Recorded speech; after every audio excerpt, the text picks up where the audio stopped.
हमनी के संस्कृति, हमनी के संस्कार सदा रहे हमनी के साथ। भारत के महान ग्रंथ और काव्य सब के संपूर्ण संकलन सब्सक्राइब करें तिलक।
जय श्री कृष्ण।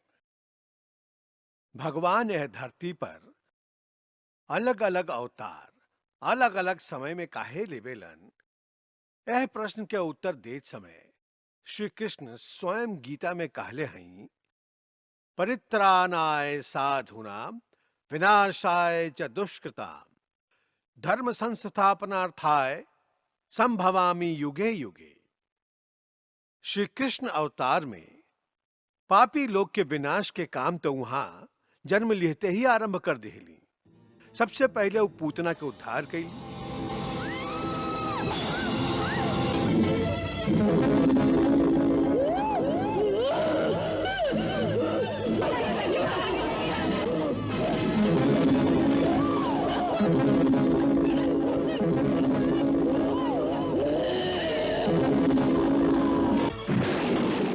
ओकरा बाद कागासुर और तृणावर्त के नाश के लिए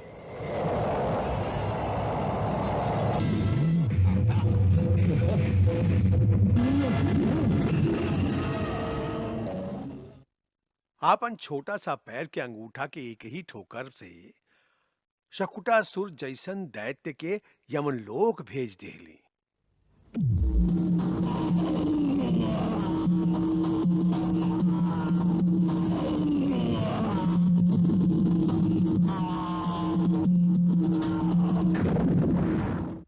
थोड़े का बड़ भैली तब बकासुर, अगासुर और कालिया नाग के मर्दन कैली।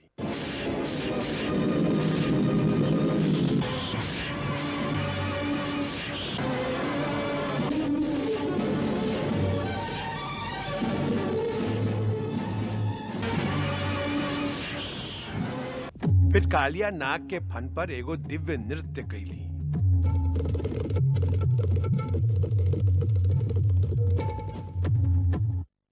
ई दैत्यन के संहार और मर्दन करे के अलावा भगवान कृष्ण एह अवतार में आपन भक्तन के हृदय के रिझावे खातिर जे परम सुंदर बाल लीला कैली इतना सुंदर लीला और इतना विस्तार के संगे ऐसन लीला वहां और कौनो अवतार में ना कैली। माखन के चोरी कैली त एह तरह कैली कि और रूप के देख के यशोदा मैया भी बावली हो गईली। और आज हजारों बरिसन से कवि भक्त वही रूप के याद कर करके, वही रूप के कल्पना कर करके ओकरे पूजा कर रहल बाड़न। जैसे सूरदास ओकरे कल्पना में डूब के अचानक गावे लगेलन। शोभित कर नवनीत लिए,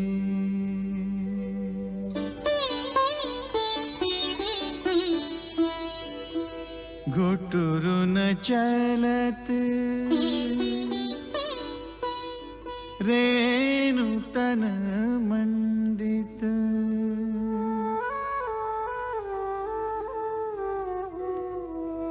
रेणु तन मंडित, मुख दधि लेप किए,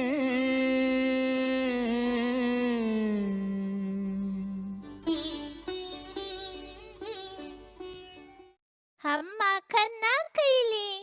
श्री कृष्ण के यह अवतार के ज्ञानी जन, भक्त जन प्रेम अवतार भी कहेलन।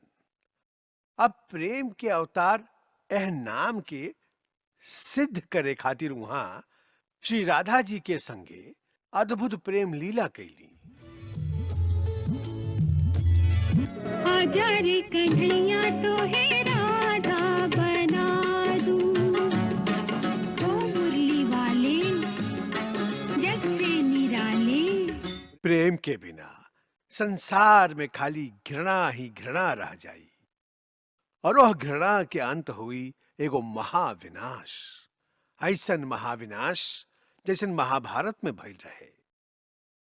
श्री कृष्ण महाभारत में विनाश भी दिखौली और ओकरा संगे ई भी दिखौली कि जीवन के सुंदर बनावे के एक ही तरीका है, प्रेम, खाली प्रेम। प्रेम के द्वारा ही भक्ति के मार्ग मिलेला और भक्ति के मार्ग अंत में फिर प्रेम के मंजिल तक ही पहुंच जाला। प्रेम डगर पे चलते चलते भक्ति की पावन नदियाँ आए, भक्ति की नदियाँ बहते बहते प्रेम के सागर में खो जाए। यू स्थान है जहां पहुंच के भक्ति और प्रेम में अंतर ना रह जाला। वहां पर आत्मा के परमात्मा से मिलन होखेला और ओह परम मिलन के एगो उत्सव होखेला।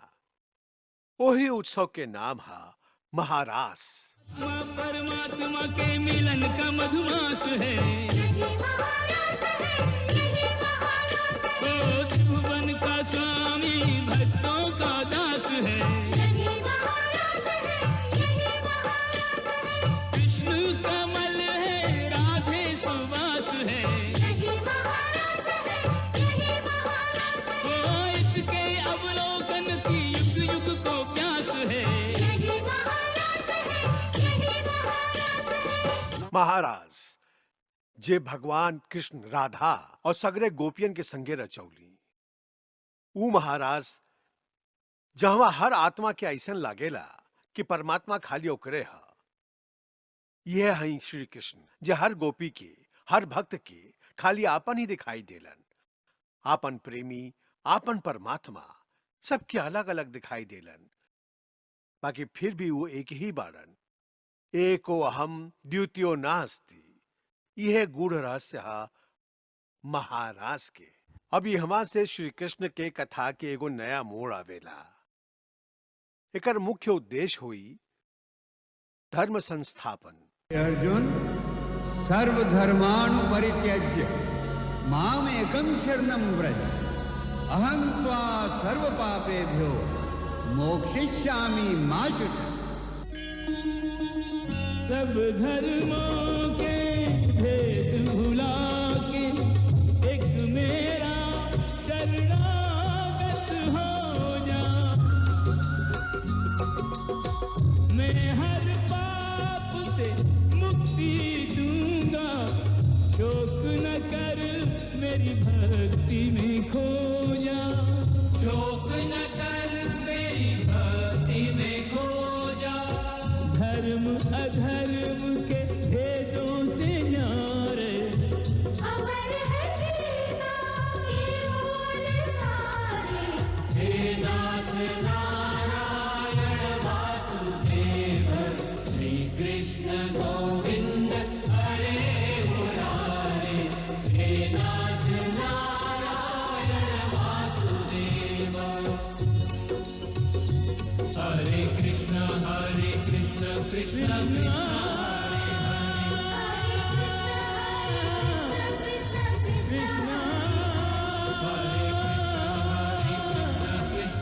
हरे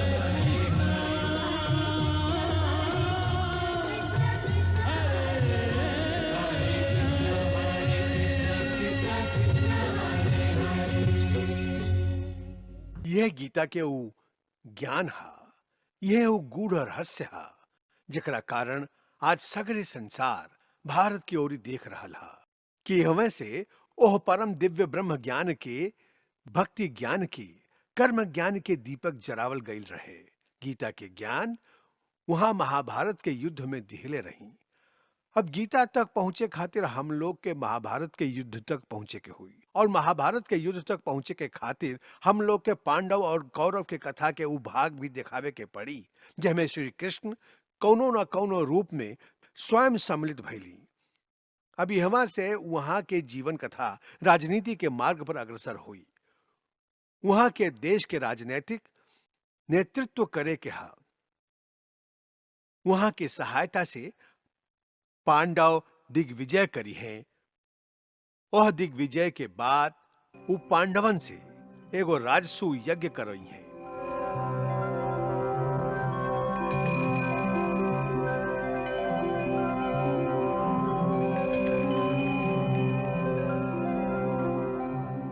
और वह राजसू यज्ञ में जब भगवान कृष्ण के अग्र पूजा कही जाई, वह समय वहां के हाथ से शिशुपाल के वध हुई।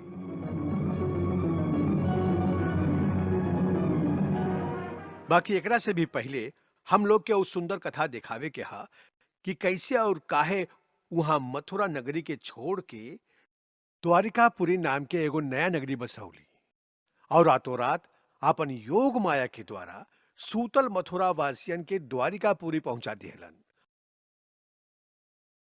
असल में वहां द्वारिका नगरी के बसावे के संकल्प ऐसे कैली कि काल्य वन के मृत्यु होखला के बाद भी जरासंध मथुरा पर आक्रमण कैल ना छोड़ले रहे।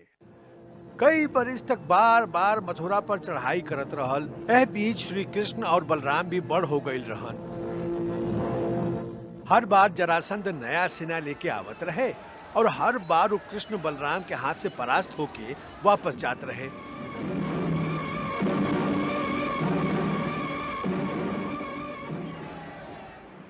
जरासंध के बार बार आक्रमण करे से मथुरा और आसपास के जनता बहुत दुखी हो गई रहे। ये देख के श्री कृष्ण तय कैली कि अब मथुरा से चल जाए के ही उचित हुई।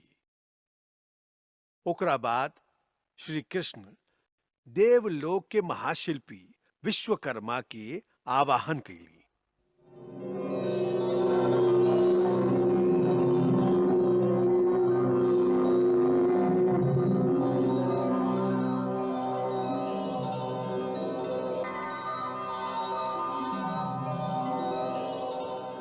प्रभु के श्री चरण में सेवक के प्रणाम।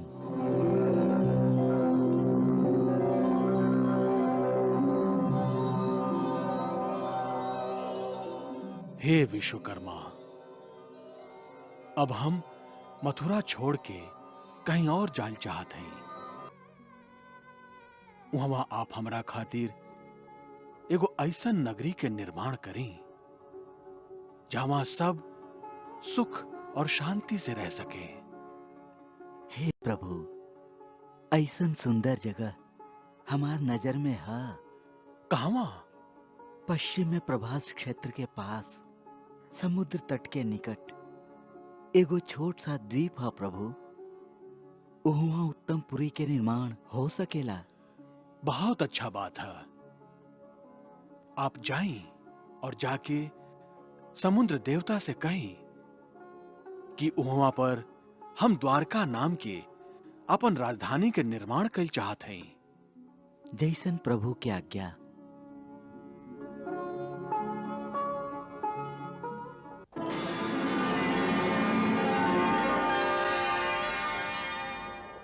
हे देवता, हे रत्नाकर, विश्वकर्मा के प्रणाम स्वीकार करें।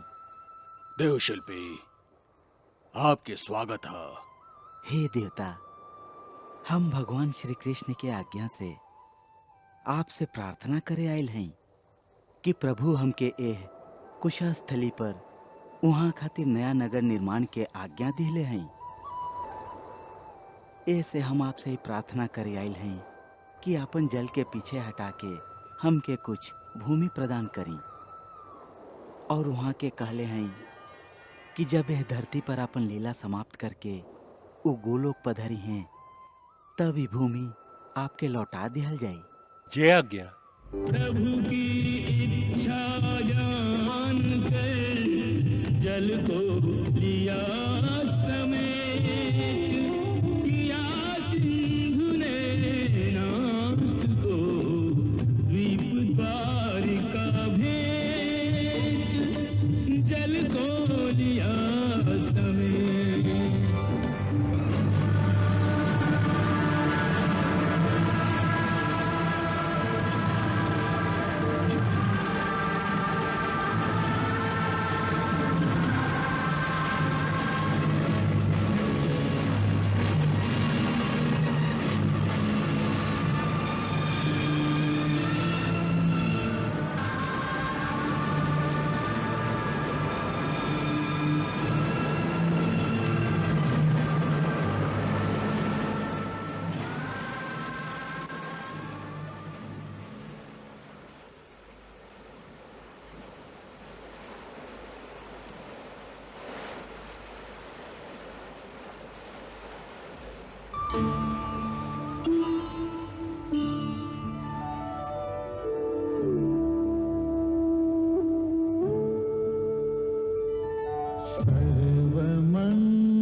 सर्वमङ्गलमाङ्गल्ये शिवे सर्वार्थसाधिके शरण्ये त्र्यम्बके गौरी नारायणी नमोस्तुते।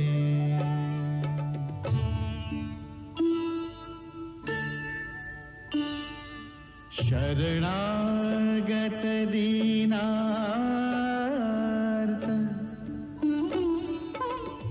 परित्राण परायणे सर्वस्यार्ति हरे देवी नारायणी नमोस्तुते।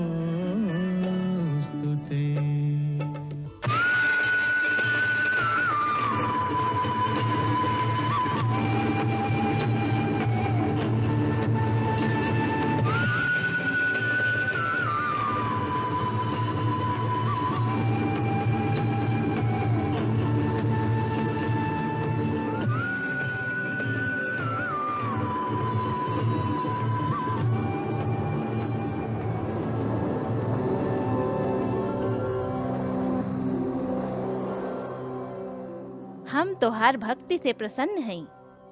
वर मांगा, का इच्छा है वत्स? हे माई, कोनो भी प्राणी संसार में छोट या बड़ काम कईल चाहे त खाली शक्ति के द्वारा ही कर सकेला। हे माई, हम भगवान श्री कृष्ण के इच्छा से वहाँ के खातिर एगो नगर के निर्माण करे जा रहा हैं और ये काम आपके कृपा के बिना कैसे हो सकेला। ऐसे हे माई, हमार मन में रचनात्मक शक्ति के संचार करी और हमके अपन बालक जान के आपन कल्पना रूपी शक्ति के द्वारा हमार मन में द्वारिका के एगो ऐसन चित्र अंकित कर दी जेकरा देख के प्रभु प्रसन्न हो जाए और माई हमार काम सफल हो जाए।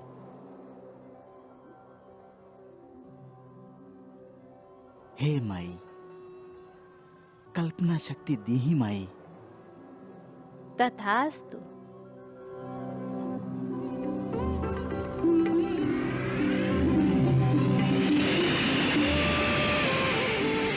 कह कथा महाशक्ति ने धरा कल्पना रूप, शिल्पी के मस्तिष्क में हुआ प्रकाश अनूप,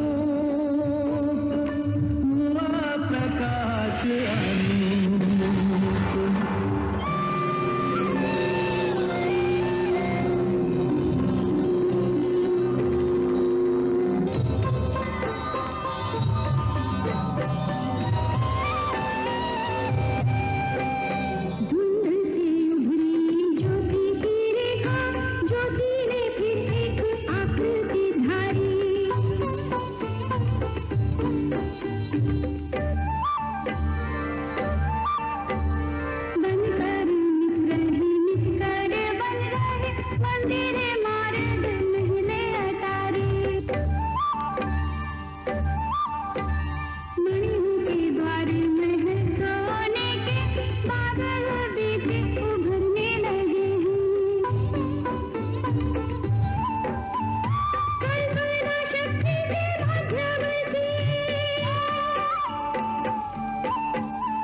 कृष्णा